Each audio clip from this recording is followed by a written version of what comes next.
Okay, I think we're good to go.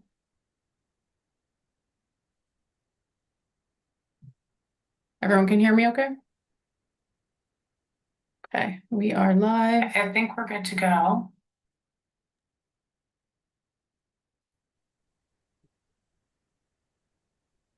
Sorry, just one sec.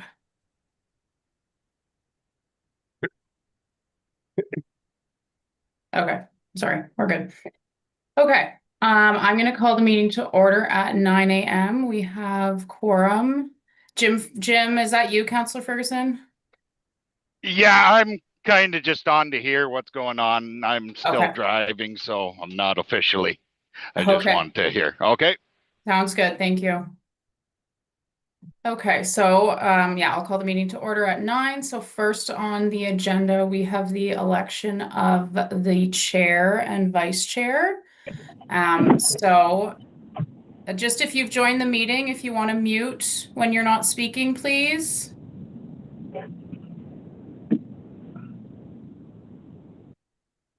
Okay, so we have the election of the chair first. So I'm looking for nominations for chair, and that's to sit for this year for 2026 for the meetings. Member John? Hi, good morning, everyone. Excuse my voice. I came down with the flu. I wish to nominate Martin Shipson because he did it last year, so I think a second year would be great. Okay. I'm not seeing anyone else jump up with nominations. So do we have a seconder? Okay, Monica seconds that. Martin, are you okay with this? It seems so. I'm not giving Yep. you any choice. No, that's fine. Continuity is a good thing. Okay, So. all those in favor? That is carried. Okay, Martin, I'll pass it over to you for the nomination of the vice chair. Okay, so it says on the agenda, item 2.2, election of vice chair. Do we have any nominations from the floor? Hopefully, hopefully somebody else other than Brian and Barb, because they have so much on their plate to begin with. Another member would be good. So, any nominations? I have my virtual hand up, Martin. Oh, sorry. I was looking at the other screen. Yes, Barb? I nominate Joan John as vice chair. She served as that in the last year. Although you didn't give her much of an opportunity to work in the seat, but she's consistent and is online. Okay, well, that nomination is up there. And if she is nominated, I can certainly make effort to have her in the seat once in a while. So are you okay with that, Joan? I'll second that nomination, Martin. Yeah, thank you, Brian. Will you accept, Joan? Yes, thank you. Okay, that is great. So be it resolved that the committee appoint Joan John to be the vice chair of the Committee of Adjustment for the 2026 term. Okay, may I have Chair Shipston? Yes, please. Can we call for all in favor or any sorry. opposed? Yes, all in favor? That is carried. Get rid of that bar. Okay. So confirmation of agenda. May I have a mover and seconder, please? Barb, seconded by Brian. Thank you. All in favor? That seems to be carried. Thank you very much. Declaration of pecuniary interest, if there are any. And if not, I will remind everybody to declare any interest, pecuniary interest, anytime during the course of this meeting. So we go to the adoption of the minutes. May I get an approval of the minutes from the September 24th, 2025 and November, excuse me, 26, 2025 Committee of Adjustment meetings. Mover and seconder. Moved by Joan, seconded by Barb. Thank you. All in favor? That is carried. So this is a hearing of the Township's Committee of Adjustment. I will ask that anyone speaking about an application to state their full name and address for the record. Please keep all remarks relevant to the consent or minor variance application. Before us is the Committee of Adjustment has no jurisdiction on any other matters. Any materials submitted to the committee for viewing will remain the property of the Committee of Adjustment and will be available for public viewing in the application file and may be placed online. Please direct all remarks to myself as the chairperson of the committee, and this will enable the hearing to be conducted in a timely and organized manner.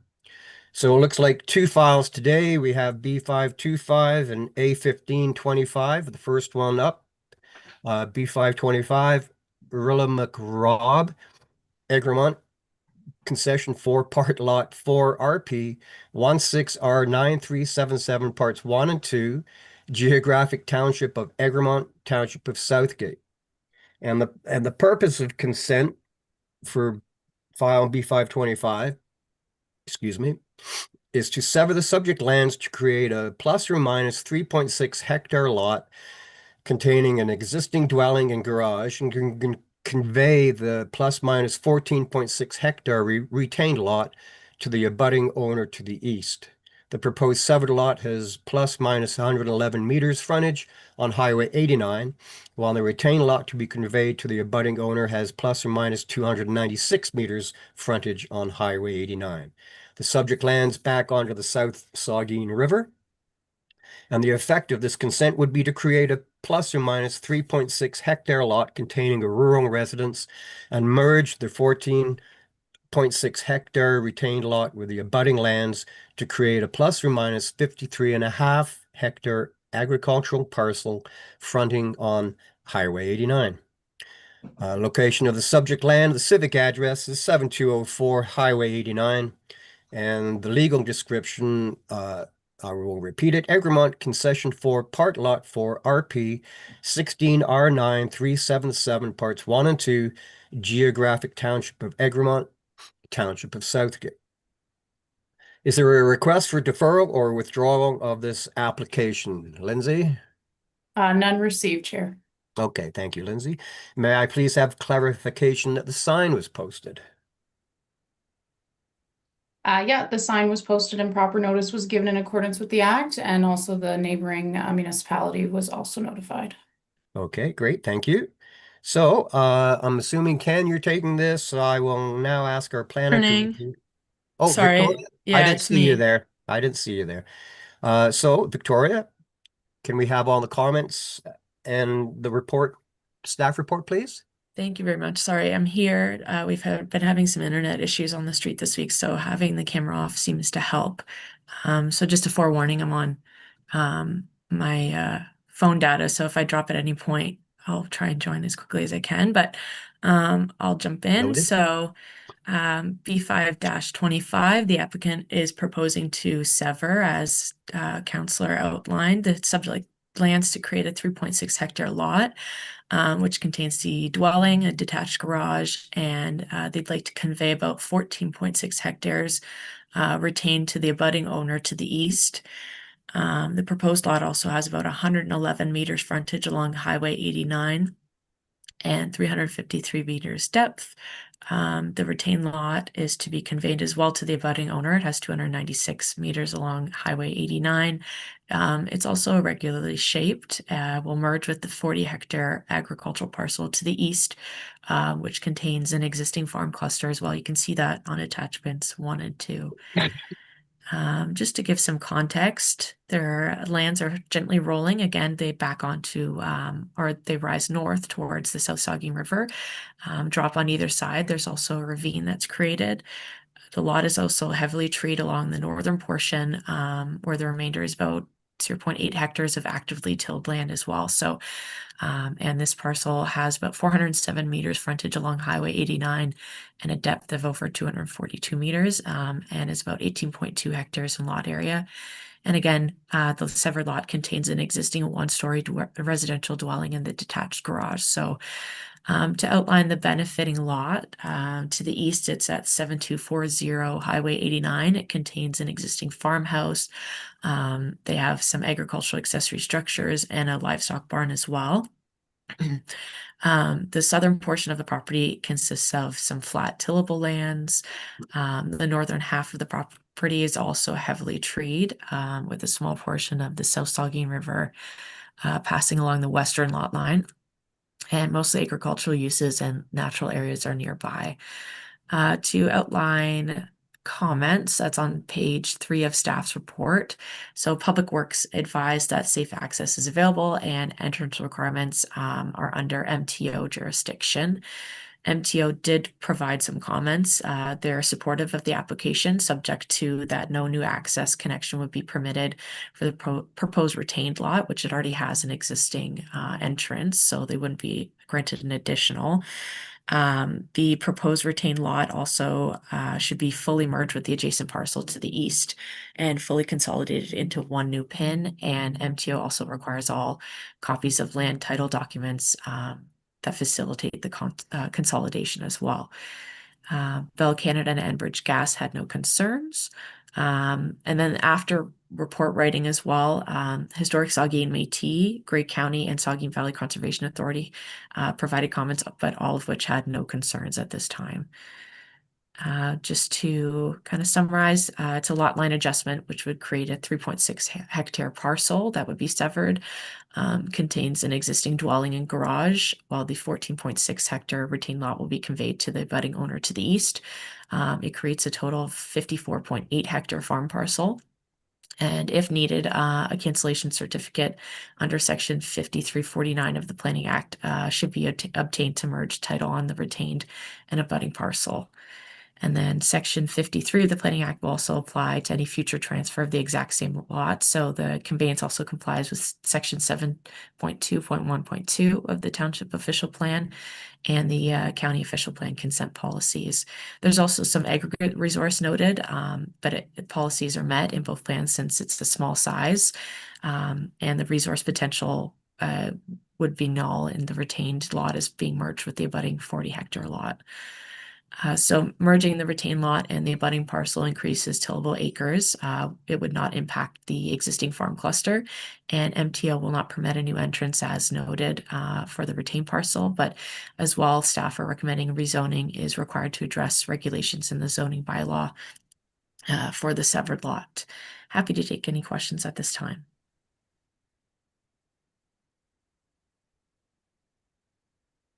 Well, I'm going to say thank you, Chevy, for the script. And it says number 3, if the applicant is there in attendance, you can come forward and present your case to support this report from Victoria. And if not, I don't see anyone. So that will lead to, are there any questions from board members? Brian, go ahead. Thank you, Mr. Chair. Victoria, I note on MTO's comments, land development review correspondence, upon registration, under general comments near the bottom of the page, I guess it's page 46. I'm not sure if that's of the package or what that is, but anyway, general comment, upon registration of the consent MTO, an MTO entrance permit will be required to define ownership and permitted use of the proposed severed parcel. They already have an entrance currently onto the highway. Why would they require a entrance permit, presumably with expense and everything else that goes along with it? Why would they require that for the parcel that is going to be, I'm calling it the retained parcel, but the one with the house and the driveway on it? Through you, I think it's maybe to reestablish the entrance because there will be an updated frontage, but yeah, there wouldn't be a new entrance permitted, but they both have existing entrances. So I think it would just maybe be something of an update to their entrance permit on the highway. That's my assumption. Because if I might, Mr. Chair, because I would presume with their surveyed boundaries and so on that already exist there, they would already have note of that entrance there. So I'm just a little bit well, it's MTO, so right. All right. Thank you so much, Victoria. Thank you. So, if I may, Victoria, so piggybacking on Brian's comments, there won't be any extra charge to this person because of that. If it is already on file, that may be something to be looked at, but Through you, yeah, I'm not sure entirely what MTO's charges are like, but I'm assuming there may be some because they have to require copies of title documents and whatnot. So I don't know what the costs are associated with that they'd have to provide to MTO. okay. Anybody want to bet on whether there's going to be a charge or not? I can, Sorry, Mr. through Chair. you No to the worries. chair, I can, one of us can send an email and kind of clarify what that comment means, since there's already an existing address, or sorry, an existing entrance, because that is kind of odd. Okay, that's perfect. So Barb, go ahead. Thank you, Mr. Chair, and You're thank you, welcome. Lindsay. I mean, as to Brian's point, who knows what MTO will charge or how long they'll delay the individual from using their driveway. But it's possible that it is a standard line. They probably haven't looked that closely, that it is actually severing a parcel to be joined to an abutting land with existing. But I don't think that we have any jurisdiction over any charges that MTO may lay on this individual. So that's my comments. And thank you, Lindsay. I think just a note of clarification to MTO may assist the landowner Yeah. somewhat. Yeah, I have it on my list. I'll send it after the meeting. No, they go through enough with the applications to have a little hiccup like that to slow it down. And it's out of our hands, as you have said, Barb. So, any other comments from anyone? Joan? Thank you, Martin. No, I read that bottom piece too, but I wasn't too sure. But what I'm doing is using all that I've learned at OCA to get through these files. So thank you. Amen. Okay.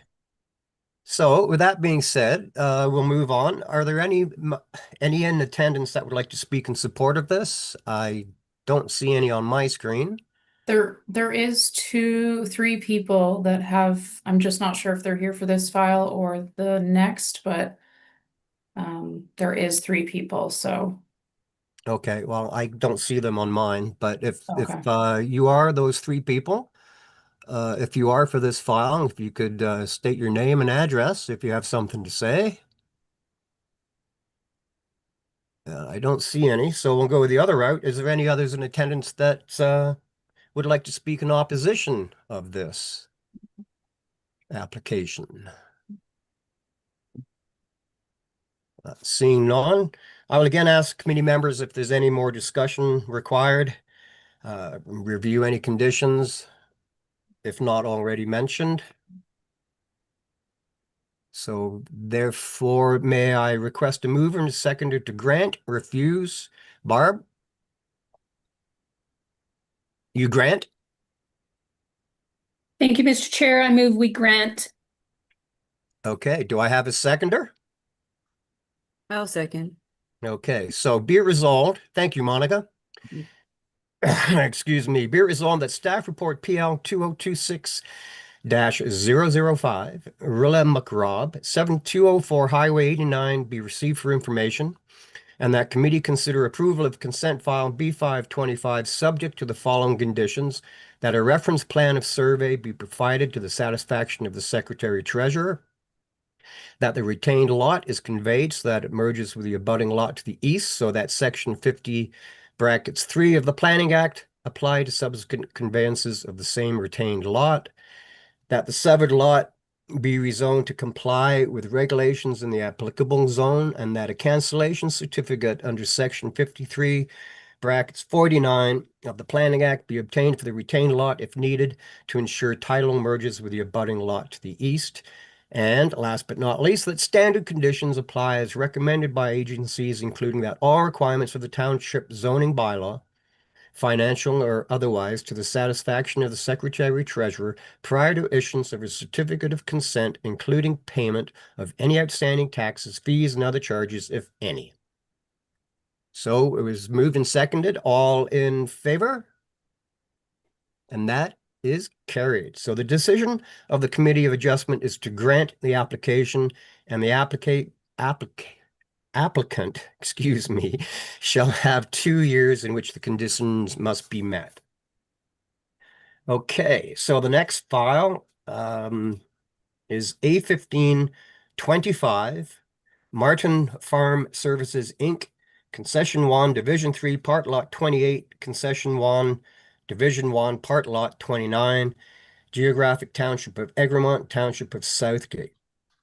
The purpose of this application is to permit an existing retaining wall with a plus or minus 23-meter setback from the west end of the wall to the center line of the provincial highway number 6.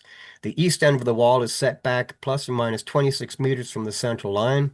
Section 5.16 brackets D of the zoning bylaw requires a 32-meter minimum setback. And the effect of this of the application is to permit an existing retaining wall to remain with a deficient setback from the central line of the provincial highway number 6. Location of the subject land is civic address 311-303 Highway 6. Legal description, again, is Concession 1, Division 3, Part Lot 28.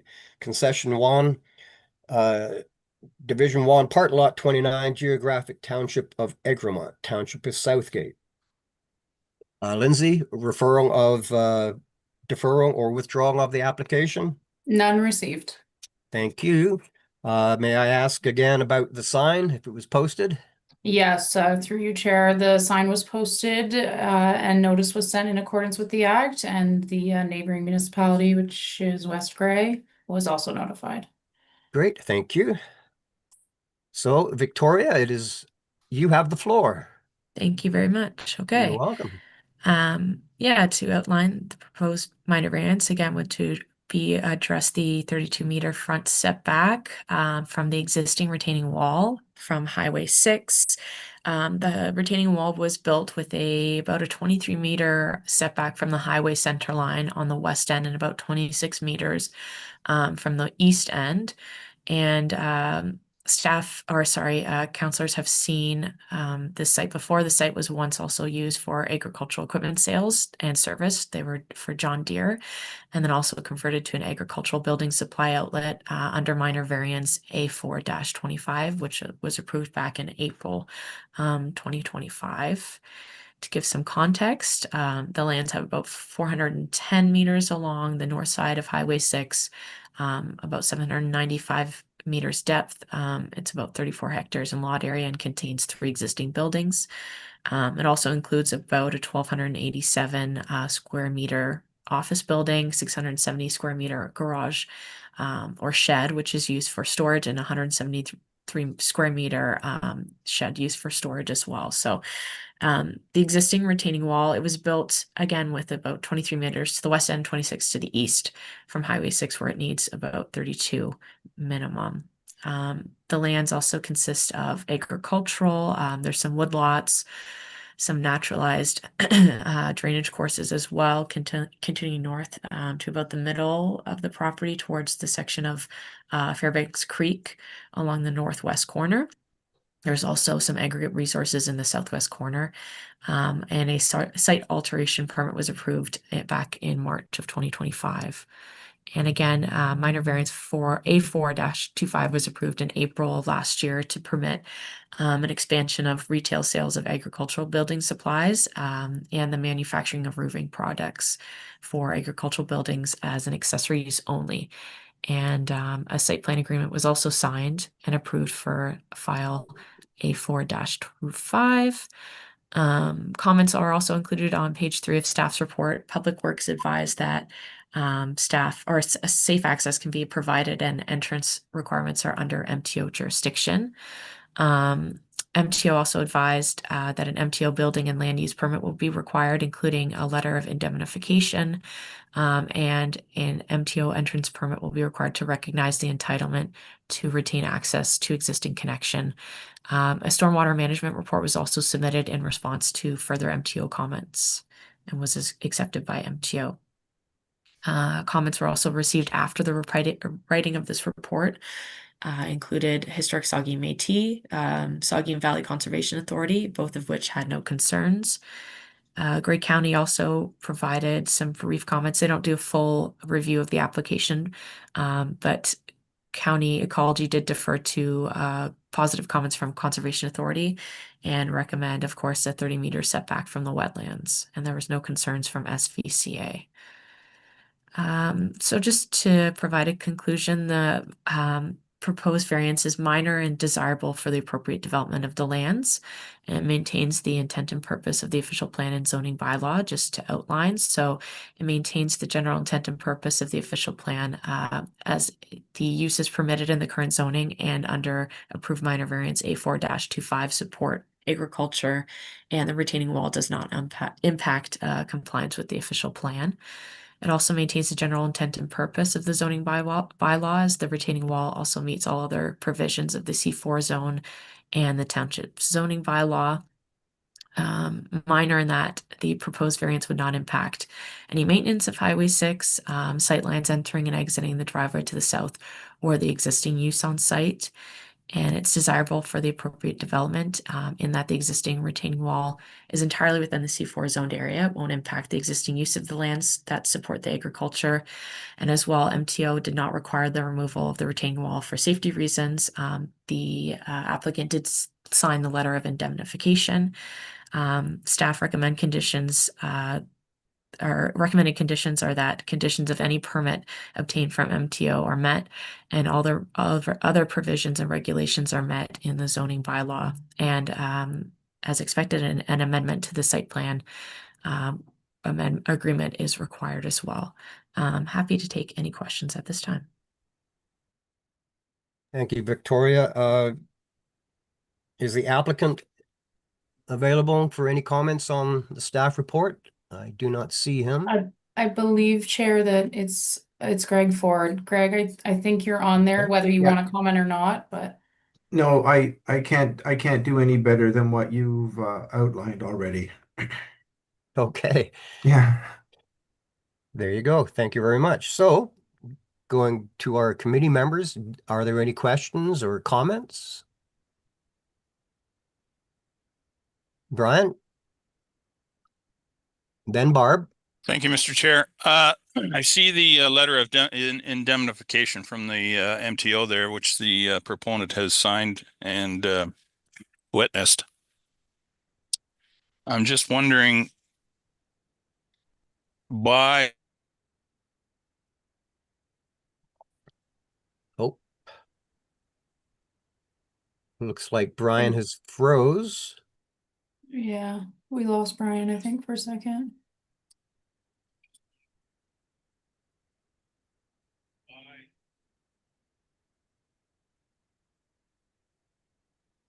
I was muted too. Since Brian's kind of Yeah, I out was of gonna the say picture for maybe a second. move on Uh, to Barb, and then hopefully Yeah, he can Barb, speak. your comments, questions, please.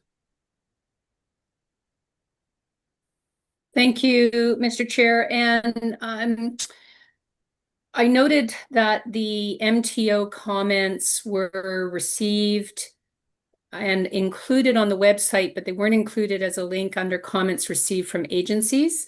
So, but thank you for highlighting those, Victoria. My question is this file required a fill permit? It would have required Really? to meet all of those bylaws. How did they miss by almost 30 feet? Grateful that the MTO has no issue and isn't going to make them remove it or move it back. I guess my other question, Victoria, is I guess one of my questions is who supervises the fill in the installation of all that fill under our bylaw to make sure that they are within the setback requirements. And my second question is, under the county comments with regard to natural heritage, I think SVCA I think you said SVCA, and the letter seems to support that it isn't encroaching on the natural heritage features. Could you just just verify that for me, Victoria? Thanks. Sure, yeah. Regarding the fill permit, that was approved last year in March. I don't think I can have Greg maybe clarify. I don't think the retaining wall was built by that point, but um, it it has to be supervised, the fill that comes into the site, I believe by an engineer that has to sign off that it's clean fill. But this is just in regards to the retaining wall where it's about 23 meters on one end and 26 on the other, where it's 32 meters should be the minimum. So it's about 10 meters deficient, not 30, but yeah, if I can get Greg to maybe clarify if the retaining wall was built by that time. I don't think it was by the time they were permitted for the fill permit. Actually, And- Victoria, I just converted the 9 meters to feet, which is approximately 30 feet, Oh, 29 okay. point Apologies. Okay. something feet. I see. Okay. And then in terms of the natural heritage from Grey County, yeah, they've just deferred to the Conservation Authority's comments to make sure that there's no issues on their end. And I can confirm Saugeen Valley didn't have any issues regarding the retaining wall. Yeah, thank you. Okay. Anyone else? Seeing none, I do have a comment about the MTO. Joan has her hand up, Martin. You need oh. to expand your view. Oh, I Or okay. she think has to just use her electronic hand. before we move on, though, I think Greg was going to respond to the retaining wall question, maybe. We want to The, Yep. let If- him if I- respond. if I could, the retaining wall was built sometime last spring, early summer. As we weren't directly involved, I just watched it get built like everyone else going up and down the highway, and that's all I can really tell you.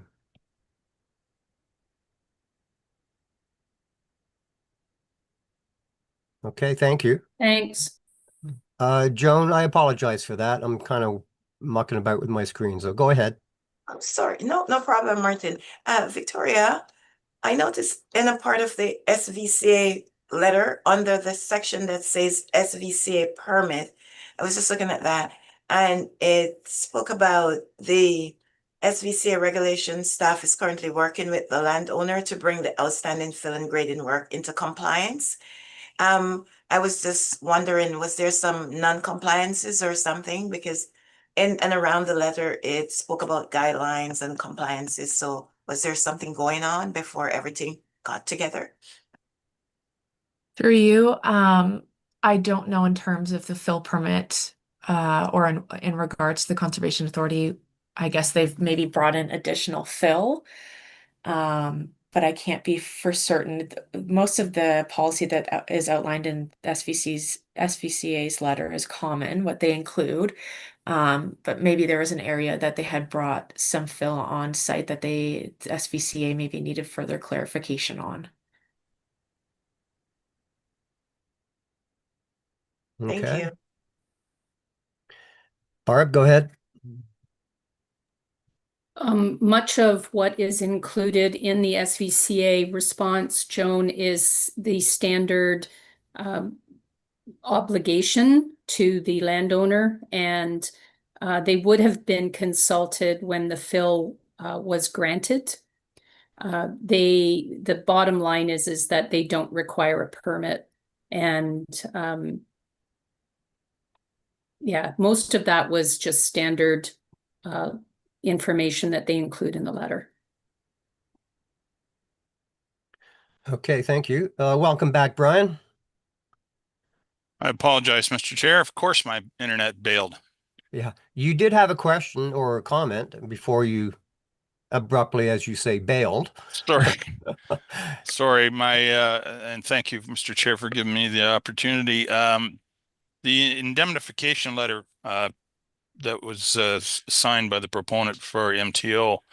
My question to Victoria was if the township is agreeing to the variance, are we exposing ourselves to liability if we do not have an indemnification letter ourselves from the proponent? Through you, I don't know. That's a good question. Yeah. Through my understanding, it's just an MTO jurisdiction. So the Public Works comments point to the MTO as having jurisdiction over entrance and any other requirements. So it's not a township road. So I believe it would just be between the property owner and MTO, and that letter of indemnification covers the property owner off on accepting legal responsibility, I guess, regarding the retaining wall setback. But it's the township's responsibility to bring the retaining wall itself into compliance because we have it within our zoning bylaw that it requires the 32-meter minimum setback. So I think as long as we have signed evidence where it has that letter between MTO and the property owner, I believe that's more than sufficient.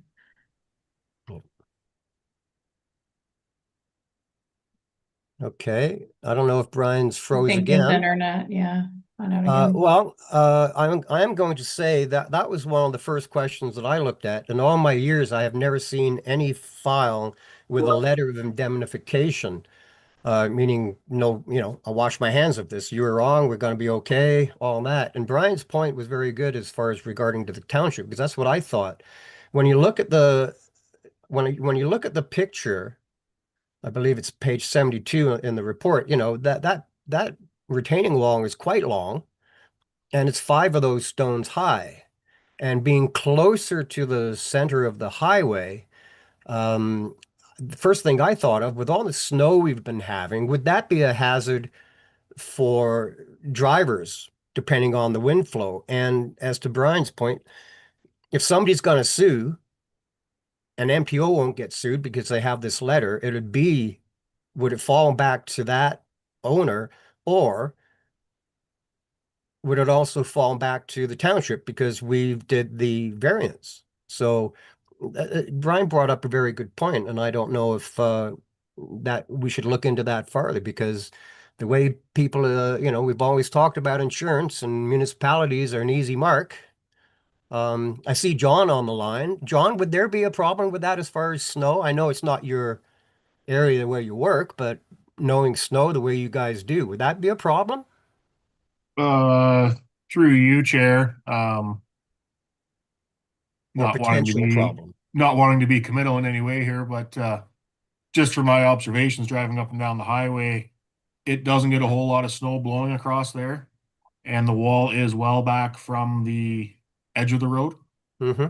So I can't see it being an issue, but again, covering your assets is always a good policy as well. So I'm not sure. I see Ken has his hands up. He might have more of a legal or planning opinion there. John, I'm glad you've made the phone word on protecting your assets. So Ken, go ahead. Thank you, Mr. Chair. Through you, can you hear me okay? Surely. Yep. Good. Well, firstly, I'll qualify this by saying I'm not a lawyer either. So, but the one thing I would suggest is that committee has the ability to add conditions to this minor variance. So you could add a condition that the applicant, as a condition of approval of the minor variance, enter into a letter of indemnification with the township as well. As a condition of the approval.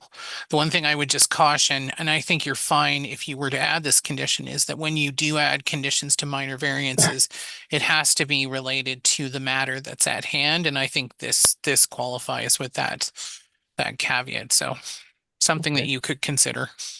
Okay, thank you. Any other questions from anyone? Seeing none, any in attendance that would like to speak in support of this application? Seeing none. Conversely, anybody not in favor of this application? So I'll again ask the committee members if there's a requirement for further discussion, review, or ask if any conditions are required, if not already mentioned.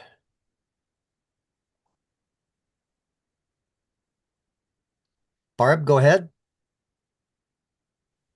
Well, in the absence of Brian before he logs on, I think he would, since he raised the subject, would feel better about and thank you, Ken, about having a condition to enter into a letter of indemnification as a condition of the variance.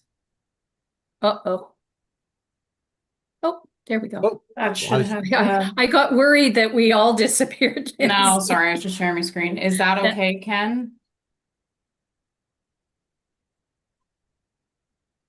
Sorry, you and I were doing the same work at the same time. Oh, did you send me Um, something? Yeah, I think that that the applicant provide a letter of indemnification to the township. I would say that the applicant enter into a letter of indemnification with the township. mhm. But yeah, I think you've got what I was frantically trying to type out too. Okay, Mr. thank you very Chair, much. Mr. Chair, I would move that amendment, or Lindsay perhaps, or Shadi. Just, it can just be moved as one, either to grant, refuse, or defer with that condition included. Then, Mr. Chair, if we are at that point, then I would move that we grant with this additional condition. Thank Yeah. you. Yeah, and I just want to say thank you for Brian for bringing it up. I had an issue with it, so, and it seems, thank you, Ken, and Lindsay for being so on the ball to have that. I thought we lost internet too, so thank you. Sorry, I should have sent a warning that I was going to do Yeah, that. no, that is perfect. We have do we have a mover and a seconder? Yes, Barb moved, seconder. Again, my screen. Looks like Joan. Yeah, I'll just move over. I don't know why that is happening. Because Joan, she you shared the seconded it? screen. Perfect. Thank you very much. Okay, so be it resolved that staff report PL 2026-004 for minor variance file A1525 for 31311 303 Highway 6 be received for information, and that committee consider approval for a minor variance A1525 to reduce the required setback of 32 meters under section 516D from the center line of Highway 6, where the existing retaining wall has a setback of 23 meters to the west end and 26 meters from the east end of the center line, and meet all other setbacks in the C4 zone, parking requirements, and other provisions of the township zoning bylaw are met, and that conditions of any permit obtained from the Ministry of Transportation, Ontario are met, and that an amendment to the existing site plan agreement is required, and as amended, that the applicant enter into a letter of indemnification with the township relating to the retaining wall. So it was moved to grant. All in favor? It looks like that is, excuse me, carried. And the notice of decisions from today's meeting will be signed electronically by members and distributed accordingly per the Planning Act. The committee decisions may be appealed pursuant to Section 17D of the Planning Act within 20 days of the date of the notice to Ontario Land Tribunal. And thank you so much for the helping with the two files. Thank you, Ken, for that pseudo-legal advice. And yeah, may I ask for a motion to adjourn? Moved by Monica and seconded by Joan. So thank you very much. And that was adjourned at 9:43, and we will see you at the PP.